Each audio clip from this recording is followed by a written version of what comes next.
Então, boa noite a todos. Seguindo os nossos conteúdos aqui, na última aula a gente viu um pouquinho de entropia, né? A gente viu que, na verdade, a entropia ela é considerada a seta do tempo, certo? E a entropia, ela diz, né, que os processos, na verdade, eles são unidirecionais, né? E são os processos, todos os processos são irreversíveis, ou seja, todos os processos reais, eles são irreversíveis. E a gente viu quais são as irreversibilidades, né? A gente sabe, na verdade, que, pelo que a gente viu na outra aula, que, na verdade, a entropia, nós trabalhamos em termos de variação da entropia, né? Que todos os processos irreversíveis em um sistema, eles são acompanhados sempre do aumento da entropia. Então, a gente pode ter a entropia igual a zero. O que significa uma variação de entropia igual a zero? Uma variação de entropia igual a zero significa que o processo ele é reversível. Uma variação de entropia maior que zero significa que o processo ele é um processo real, é um processo possível, quando a variação de entropia é maior que zero. Agora, uma variação de entropia menor que zero, esse processo ele é impossível. Não existe nenhum processo real, tá? Que a gente tem variação de entropia menor que zero.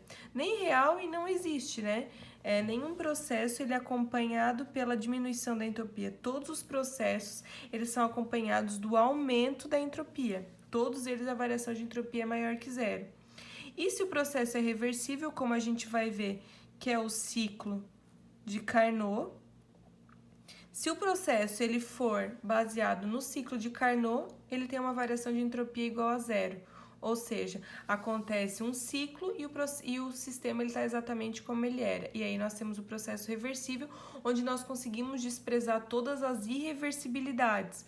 Atrito, né, que a gente viu, reação química, tudo isso são processos irreversíveis.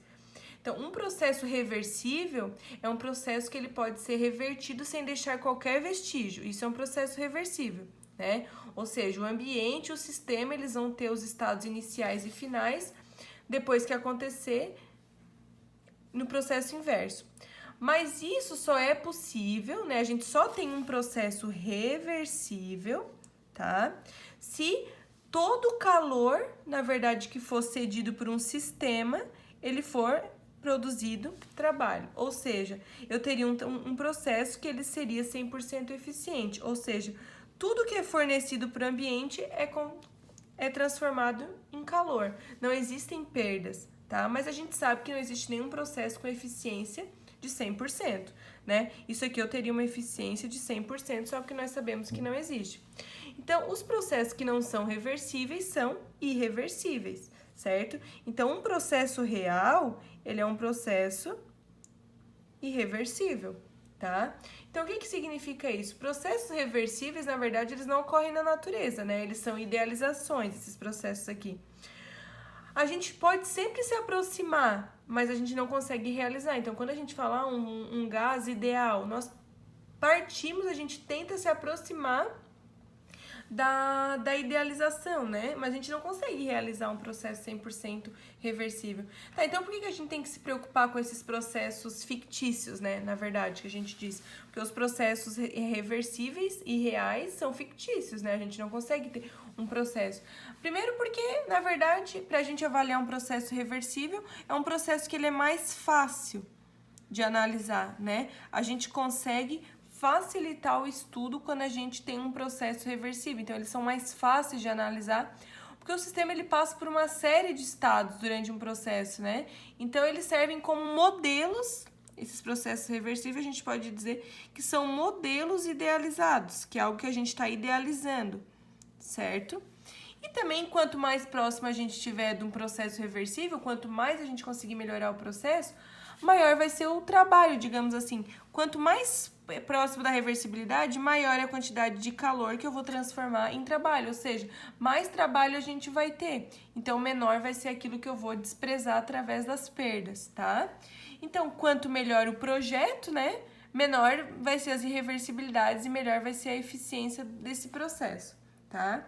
Então, os processos irreversíveis, que são os processos reais, eles são acompanhados de perdas, de aumento de entropia, aumento de desordem dos sistemas, né? Como eu falei na aula passada, atrito, transferência, reação química, mistura de dois fluidos, resistência elétrica, deformação inelástica, reações químicas, tudo isso são processos que são reais, que são irreversíveis, que nós não conseguimos desprezar, né? Então, todos os processos reais, eles vão estar aqui. Esses são meras idealizações e esse aqui é impossível de acontecer, tá? Isso aqui não existe, esse processo aqui são meras idealizações, certo? Bom, e aí a gente vai partir, a gente já começou a conversar um pouquinho na aula passada, para segunda lei da termodinâmica, tá? Então, a gente voltou um pouquinho aqui na entropia. Então, só lembrando aqui, ó, a variação de entropia, nós trabalhamos com a entropia final menos a entropia inicial. Então, a gente sabe o quê? Que a variação de entropia nada mais é que o calor dividido pela temperatura menos o calor dividido pela temperatura. Aqui o calor final menos o calor inicial, e a gente vai ver isso aqui depois como é que fica, tá? A gente vai aplicar essa variação da entropia. E a unidade, como eu já tinha dito, a unidade de entropia é joules por Kelvin. Então, a gente precisa transformar sempre o calor em kelvins. A gente vai ver o que é esse QF e o que é esse QI aqui, tá? Na verdade, é o que entra e o que sai, mas a gente vai ver melhor já já, certo? Bom, quando a gente parte para a segunda lei da termodinâmica, tá? Por aqui. Segunda lei da termodinâmica,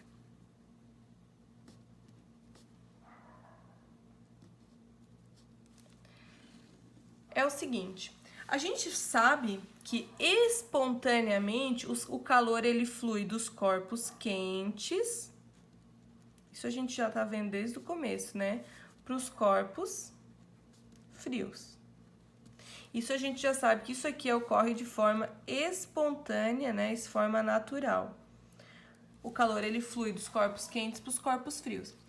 A primeira lei da termodinâmica, como eu tinha dito na aula passada, ela não define a direção dos processos, né? Ela não define, ela não diz que a quantidade de energia lá, né? Quando eu tenho calor, uma parte produz trabalho e outra é para variar a energia interna. Ela fala isso, mas ela não fala que é do corpo quente para o corpo frio. Então, ela não define, a primeira lei, ela não define uma direção para os processos. Ela apenas diz que a quantidade fornecida por um sistema é igual à quantidade recebida, né? Então, ela trata em termos de conservação de energia. Então, a gente sabe, por exemplo, que uma xícara de café que se a gente deixa sobre uma mesa, ela esfria pelo fato de que o café quente perde calor para o ambiente e que o contrário a gente sabe que não ocorre, né, de forma espontânea. Então, a gente sabe que os argumentos, eles deixam claro que os processos ocorrem em determinadas direções, que foi o que eu falei para vocês, unidirecionais, né? Que os processos a gente sabe que ocorrem numa única direção. Só que a primeira lei, ela não faz uma restrição se isso acontecer de forma ao contrário, né? Ela não faz uma restrição se for inverso. Então, a segunda lei da termodinâmica, ela fala que a energia, ela tem uma quantidade, que é o que a gente tem a primeira lei, mas a energia, ela também tem uma qualidade. A gente, além de tratar da quantidade de energia, nós trabalhamos com qualidade de energia. O que significa isso? Na verdade, a qualidade de energia ela é uma preocupação dos engenheiros, né? Porque a gente consegue determinar a qualidade e medir o nível de degradação dessa energia. Então, nós sabemos, por exemplo, né, que uma parte maior da energia de alta temperatura ela pode ser convertida em trabalho. E que a energia mais alta ela tem uma qualidade melhor do que a energia que está associada a uma temperatura mais alta, ela tem uma qualidade melhor do que uma energia que está relacionada a uma temperatura mais baixa. Então, corpos mais quentes, né, com temperatura maior, conseguem produzir mais trabalho do que corpos com energia menor. Então, a energia de temperatura mais alta,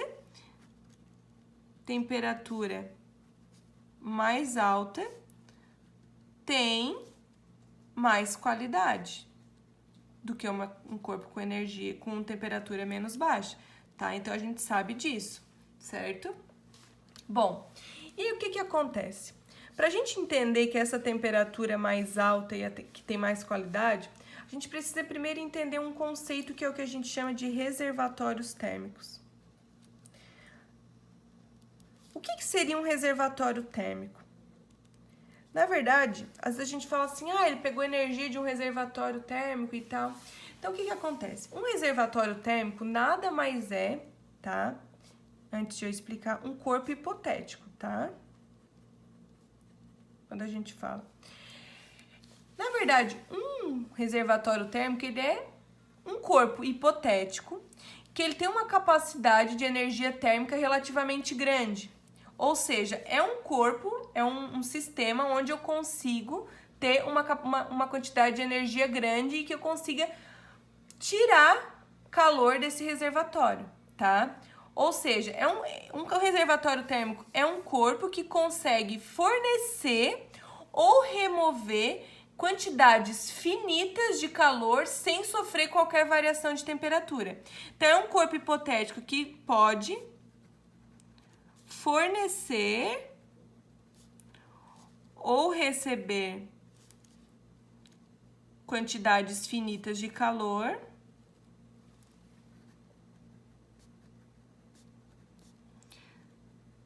sem alterar a sua temperatura. O que que significa isso? Significa que é um sistema, tá? Que pode ser um ambiente, na verdade, um reservatório, né? A gente pode chamar de corpo ou de reservatório. É um sistema onde eu consigo tirar energia ou fornecer energia sem variar a sua temperatura. Na prática, quem são os reservatórios térmicos? Por exemplo, são os oceanos, os lagos, rios, a atmosfera.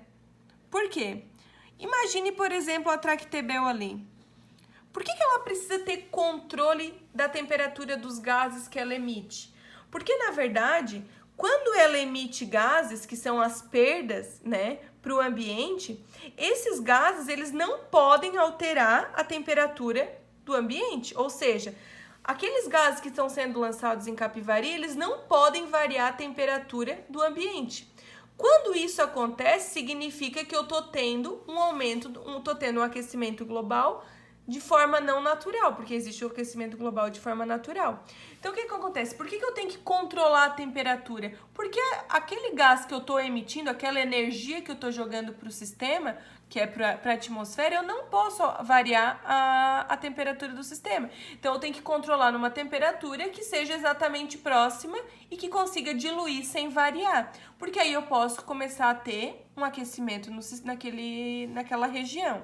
A mesma coisa, se vocês analisarem por exemplo, as legislações, quando a gente vai lançar, por exemplo, ali ele tem uma usina só que trabalha em sistema fechado, as outras acabam ainda eliminando água no rio que tem ali, né? Então, o que acontece? A temperatura que está sendo eliminada aquela água também não pode ser uma temperatura muito alta ou muito baixa que vá alterar a temperatura do rio que está passando. Então, também tem que ter controle. A temperatura tem que ser no máximo de 25 graus, porque eu não vou alterar a temperatura do rio. Porque se a quantidade que eu estou colocando alterar a temperatura do rio, eu tenho sistemas, eu tenho ali peixes, algas, enfim, que vivem ali e que se tiver variação de temperatura vão acabar sofrendo as consequências. Então, um reservatório térmico, ele pode fornecer ou receber calor, mas sem alterar a sua temperatura. Então, o exemplo é o oceano, o lago, o rio, a atmosfera, tá? Mas, na verdade, também, isso eu tô criando mais um sistema maior, né? Mas também um corpo, ele não precisa ser muito grande para ser um reservatório. Por exemplo, se eu tiver uma televisão dentro de uma sala, numa sala, né? Ou sei lá, pode ser uma sala de casa ou de um quarto. Essa televisão, ela tem perda, né? Essa televisão aqui, ela dissipa calor. Se essa televisão tá dentro de um quarto, esse quarto acaba sendo reservatório térmico. Por quê? Porque a quantidade de calor que está sendo dissipada na parte inferior traseira aqui da televisão, né? A parte de trás da televisão, a gente está dissipando calor. E essa minha televisão, ela tá dentro de uma sala, dentro de um quarto. Então, o meu quarto, ele pode ser um reservatório térmico. Desde que a quantidade de calor que está sendo emitida pela televisão não aumente a temperatura da sala, do quarto, enfim. Se aumenta, então, ele está sofrendo alterações, certo? Então, um reservatório que fornece energia na forma de calor, o que acontece? Quando o reservatório, a gente vai chamar... Quando a gente tem um reservatório que fornece calor, nós vamos chamar ele de fonte. E quando nós temos um reservatório que recebe calor, esse aqui é o que fornece, esse é o que recebe, nós vamos chamar de sumidouro, tá? Então, um reservatório térmico que fornece calor, ele é fonte, é de onde eu tiro a energia. Um reservatório térmico que recebe calor, como por exemplo, né, numa termoelétrica a gente tira calor de uma fonte. Quem é essa fonte? É os combustíveis fósseis, são meus reservatórios térmicos. E eu elimino os gases para a atmosfera. Então, a minha atmosfera seria o meu sumidouro, tá? Então, sempre vai operar entre dois reservatórios, a fonte e o sumidouro. A fonte é a que fornece, o sumidouro é a que recebe, certo? Tá? Então, o que acontece? A gente sabe que essa parte de fornecer, de não alterar a temperatura, é que a gente sabe que o gerenciamento irresponsável, né, na verdade, de energia dissipada por grandes instalações, podem aumentar significativamente a temperatura das partes do ambiente, né? A gente pode acabar, como eu falei, causando poluição térmica, enfim, pode alterar a vida aquática dos lagos, oceanos, enfim. A gente sabe disso, que se a gente não tiver um gerenciamento adequado desse calor que é dissipado, né, desses reservatórios, a gente vai acabar alterando a vida aquática, né, ou a qualidade do ar que a gente respira e que a gente vive, tá? Então, a gente sabe que o trabalho, tá, que a gente sempre retira, aliás, desculpa, não é o trabalho, que a gente sempre retira calor de uma fonte e recebe, a gente tira, né, de uma fonte, e quem recebe é o sumidouro, tá? Então, essa é a que a gente vai tratar da segunda lei da termodinâmica. Bom, e aí a gente vai entrar numa outra parte que a gente chama a gente vai aplicar tudo isso, que são as máquinas térmicas, tá? O que são as máquinas térmicas? As máquinas térmicas, na verdade, são dispositivos, tá? Máquinas térmicas são dispositivos que fazem o quê? Convertem energia em trabalho. Então, a gente sabe que o trabalho ele pode ser facilmente convertido em outras formas de energia.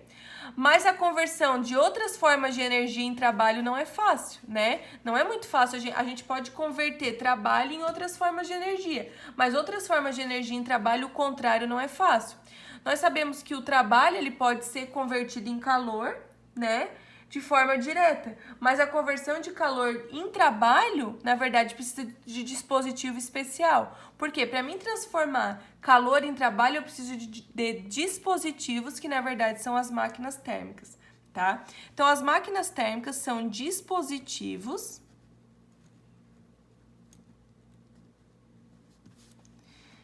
que transformam calor em trabalho, tá? Isso são máquinas térmicas, são dispositivos que transformam calor em trabalho. Porque a gente sabe que o trabalho ele pode ser convertido em uma forma direta de outra coisa, né? Ou ele pode ser convertido em outras formas de energia, mas o calor transformado em trabalho, ele precisa de uma máquina térmica. Então, o que são máquinas térmicas, tá?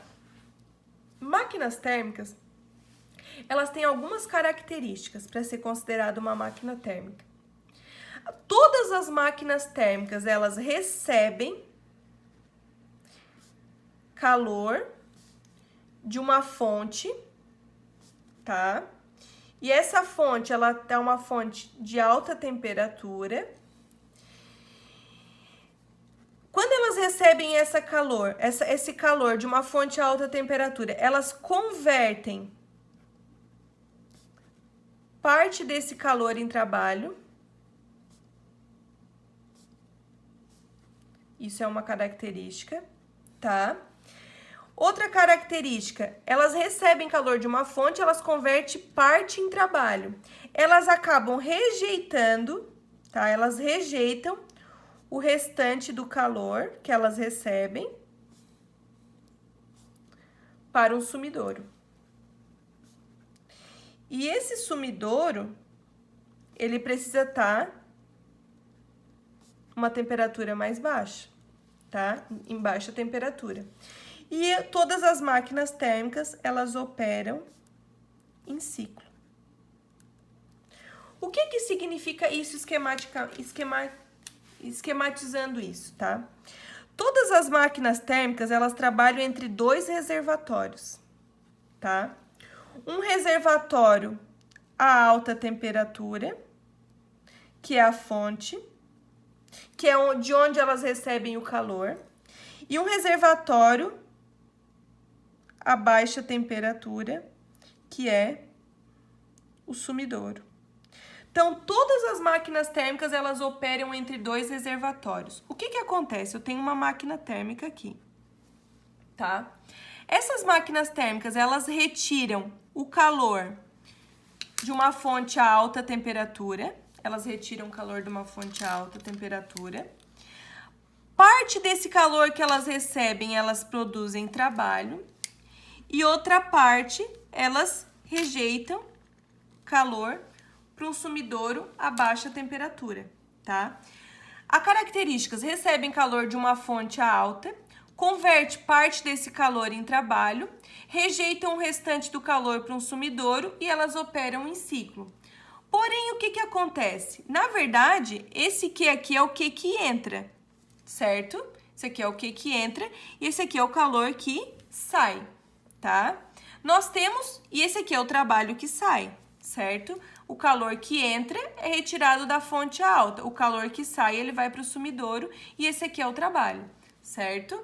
Então, o melhor dispositivo, né, o que eu quero, aliás, geralmente as máquinas térmicas e outros dispositivos, eles utilizam um fluido, né, na verdade, que esse fluido, na verdade, é o calor que é transferido enquanto elas realizam um ciclo. E, na verdade, a gente vai chamar esse fluido de trabalho. Então, o que que acontece? O que que é esse trabalho líquido? O que que seria o trabalho líquido, né? O trabalho líquido, na verdade, é o calor que entra menos o calor que sai. Isso é o trabalho líquido. Por quê? Imagine, entrou 100. Dos 100, eu transformei 30 em trabalho e 70 eu rejeitei. Então, o trabalho líquido é a quantidade de calor que entra menos a quantidade de calor que sai. Esse que sai a gente chama de trabalho líquido, tá? Então, eu posso dizer que o trabalho líquido é o calor que entra menos o calor que sai, tá? Essa aqui é uma fórmula que a gente tem para calcular. Bom, aí o que que acontece? Toda máquina térmica, isso aqui são as máquinas térmicas reais. O que que é uma máquina térmica real? Uma máquina térmica real é uma máquina térmica que ela não consegue operar com tudo que entra se transformar em trabalho, porque existem as irreversibilidades. Então, eu não consigo pegar 100 joules de energia e transformar em 100 joules de trabalho. Eu teria uma eficiência de 100%, mas todas as máquinas térmicas, elas têm uma eficiência muito mais baixa que isso, né? Então, o que que acontece? Se eu conseguisse transformar toda a parte que entra em trabalho, eu não rejeitaria nada para um sumidouro, e aí não é uma máquina térmica real. E se eu conseguisse transformar, eu teria uma eficiência de 100%, mas todas as máquinas térmicas que não são reais, elas têm uma outra eficiência, tá? Que é uma eficiência menor. O que que acontece? A gente sabe que a quantidade de calor que sai nunca é zero, né? Nunca é zero. Por quê? Porque o trabalho líquido é sempre menor que a quantidade de calor fornecida. Então, como eu falei aqui pra vocês, ó, eu tenho aqui uma fonte, um sumidouro, tenho uma máquina térmica, então aqui eu tenho a fonte, o sumidouro. E o que que acontece? Nós sabemos que o calor entra, parte desse calor nós produzimos um trabalho que a gente chama de trabalho líquido e parte a gente rejeita. Nós nunca conseguimos desprezar, a gente sempre, nunca esse calor que sai é zero, tá? Apenas parte do calor que é transferido para a máquina térmica é convertido em trabalho. Outra parte, ele acaba sendo desprezado, tá? E aí a gente consegue calcular a eficiência da máquina térmica. A gente consegue calcular qual é a eficiência térmica. Essa eficiência térmica nós chamamos de N, tá? O que que acontece? A gente sabe que a eficiência, na verdade, o que que acontece? Quanto menos sair, mais eficiente ele é, certo? Quanto menos sair, mais eficiente ele é. Então, olha só, quanto mais trabalho eu conseguir produzir e com a quantidade de calor que entrar, maior vai ser a eficiência. Então, eu posso dizer que a eficiência nada mais é que o trabalho líquido dividido pela quantidade de calor que entra.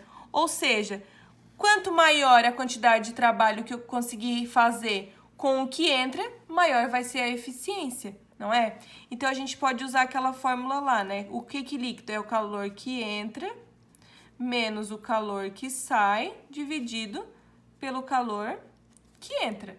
Ou seja, quanto mais eu conseguir produzir trabalho, mais eficiente ela é. Ou seja, quanto mais eu conseguir aproveitar esse calor que entra, mais eficiente a minha máquina térmica vai ser. Então, dividindo esse por esse e esse por esse, eu teria aqui que entra dividido por que entra, menos que sai dividido por que entra. Então, isso aqui daria 1 menos o que sai sobre o que entra. Então, eu também poderia calcular a eficiência, sim, das duas aqui. E aí, nós temos que a nossa eficiência, ela vai variar de 0 a 100, né? Pra gente ter a porcentagem, certo? Bom, essa aqui é a eficiência de uma máquina térmica real. Para facilitar, nós acabamos adotando algumas coisas aqui, tá? Nós vimos o seguinte, que uma máquina térmica, ela opera numa fonte a alta temperatura e de um sumidouro a baixa temperatura. Essa alta temperatura nós vamos chamar de TH. O TH é uma temperatura alta, então que vem do inglês high-low, tá? E o sumidouro, ele opera numa temperatura baixa, lembram disso? Que a gente viu, né? Que uma máquina térmica, ela opera, ela retira calor de uma fonte alta e elimina parte do calor para um sumidouro baixa, tá? Então, nós temos que a fonte, ela vai estar sempre a uma temperatura que nós vamos chamar de TH alta, TL baixa.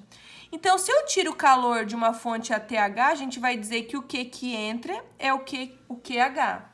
E o que sai, que é para uma temperatura baixa, é o QL, tá? Então, só lembrando, o TH é a temperatura da fonte alta, né? Então, é a alta temperatura. O TL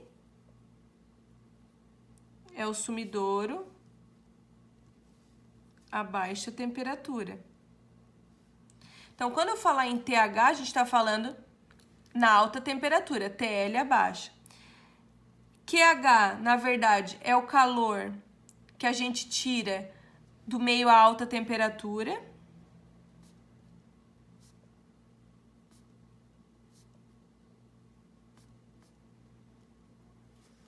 E o QL é o calor que sai para o meio a baixa temperatura. Tá? Então, a gente vai usar esses termos aqui. O que entra, vem da fonte alta, tá? O H é o L, como eu falei, né? É de high-low, que é alta e baixa. E esse da alta, esse da baixa, o calor que entra, o calor que sai, o QL. Então, se a gente pegar essa mesma fórmula aqui e substituir pelo que a gente viu aqui, nós podemos dizer o seguinte. A gente viu lá que o trabalho líquido é o que entra menos o que sai. Então, ficaria QH menos QL. Eu só tô fazendo as transformações aqui, substituindo, tá? Esse N aqui, eu já ficaria o trabalho N dividido por QH, certo? O W dividido por QH. E esse N aqui, a gente teria 1 menos o QL sobre o QH. é a mesma coisa, tá? Eu só tô substituindo pelos termos que a gente vai usar daqui pra frente. Que o que entra é o QH, o que sai é o QL. O TH é da temperatura da fonte, a alta, né? Não precisa necessariamente ser a fonte, mas é o sistema que tá alta, e o TL é o sistema que tá a baixa temperatura, certo? Então, na verdade, o que acontece? Falando um pouquinho. A eficiência térmica, então, na verdade, é a medida da eficiência da conversão do calor recebido em trabalho. Isso é eficiência. Quanto mais trabalho eu conseguir produzir com o que entra, mais eficiente vai ser. Então, mais eficiência significa menos combustível, menos poluição. Por quê? Porque quanto menos eu rejeitar aqui, mais eficiente eu vou ter, menos poluição a gente vai ter, menos perdas a gente vai ter. Então, significa mais eficiência que a gente usa, a gente consegue produzir mais trabalho com o combustível e acabar poluindo menos, tá? Então, só que a gente sabe que as eficiências dos dispositivos, na verdade, são muito baixas. Um motor de automóvel comum, ele tem uma eficiência de mais ou menos 25%, tá? A eficiência de um motor de carro, 25%. O que significa isso, gente? Eficiência de 25% motor de um carro. Significa que ele converte em trabalho 25% da energia química da gasolina. Ou seja, do que entra, ele consegue só produzir 25%. O resto sai nos escapamentos, sai, né? A gente tem as perdas ali. Mas os motores a diesel, isso aqui é a gasolina, tá?